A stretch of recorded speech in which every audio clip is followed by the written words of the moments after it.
बच्चों विद्युत धारा क्या होती है, विद्युत धारा क्या होती है। ठीक है, इसे आराम से पहले समझ लेते फिर हम लोग इसे पढ़ना स्टार्ट करते हैं। ठीक है, विद्युत धारा क्या होती है, हेडिंग लगाओगे बच्चों विद्युत धारा, हेडिंग लगाओगे प्यारे बच्चों विद्युत धारा। देखो बहुत आराम समझना, विद्युत धारा क्या होती है। विद्युत धारा अंग्रेजी में क्या बोलते हैं इसे, इलेक्ट्रिक करंट, अंग्रेजी में क्या बोलते हैं, इलेक्ट्रिक करंट बोलते हैं। ठीक है, देखिए इसे आप एक फॉर्मूला याद कर लो, उससे आपको पूरी विद्युत धारा समझ में आ जाएगी। पहला पॉइंट आप लिख लीजिएगा इसमें, अगर नोट्स बना रहे हो, इसे स्मॉल आई से प्रदर्शित करते हैं। इसे बच्चों हम क्या करते हैं, स्मॉल आई से प्रदर्शित करते हैं, स्मॉल आई से प्रदर्शित करते हैं। ठीक है, अच्छा जी, आई बराबर बच्चों जो फॉर्मूला होता है वो होता है क्यू अपॉन टी। आई बराबर जो बच्चों फॉर्मूला होता है वो होता है क्यू अपॉन में टी। आई बराबर जो फॉर्मूला है वो क्या है, क्यू अपॉन में टी। आप समझो, बस इतना याद कर लो, आई से प्रदर्शित करते हैं और आई बराबर क्या होता है, क्यू अपॉन में टी। जहां पर ये जो क्यू लिखा है, जहां पर प्यारे बच्चों ये जो क्यू लिखा है, क्यू को कहते हैं प्रवाहित आवेश।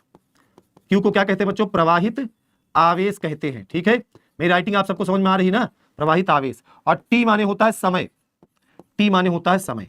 तो एक परिभाषा तो प्यारे बच्चों इसके फॉर्मूले से ही हम बना सकते हैं कि आवेश और समय के अनुपात को क्या कहते हैं, विद्युत धारा कहते हैं। आप इसे थोड़ा सजा के लिखेंगे तो क्या लिखेंगे, किसी चालक में प्रवाहित आवेश और लगे समय के अनुपात को प्रवाहित विद्युत धारा कहते हैं। ठीक है, क्या बोलोगे बेटा, किसी चालक में प्रवाहित आवेश और लगे समय के अनुपात को विद्युत धारा कहते हैं। चलिए पहली परिभाषा मैं आपके सामने लिख रहा हूं, क्या लिखूंगा कि किसी चालक में प्रवाहित आवेश, किसी चालक में प्रवाहित आवेश, किसी चालक में बच्चों क्या, प्रवाहित आवेश, और आवेश के बटे में क्या है, समय। ठीक है, प्रवाहित आवेश व लगे समय, प्रवाहित आवेश व लगे समय के अनुपात को, समय के अनुपात को बच्चों क्या कहते हैं, अनुपात को, समय के अनुपात को बच्चों क्या कहते हैं, अनुपात को विद्युत धारा कहते हैं। अनुपात को क्या कहते हैं बच्चों, विद्युत धारा कहते हैं, विद्युत धारा कहते हैं, विद्युत है। ठीक है, एक तो परिभाषा बच्चों ये बन गई है। दूसरी परिभाषा बना रहा हूं, एक ही चीज की 5 परिभाषा ले लो।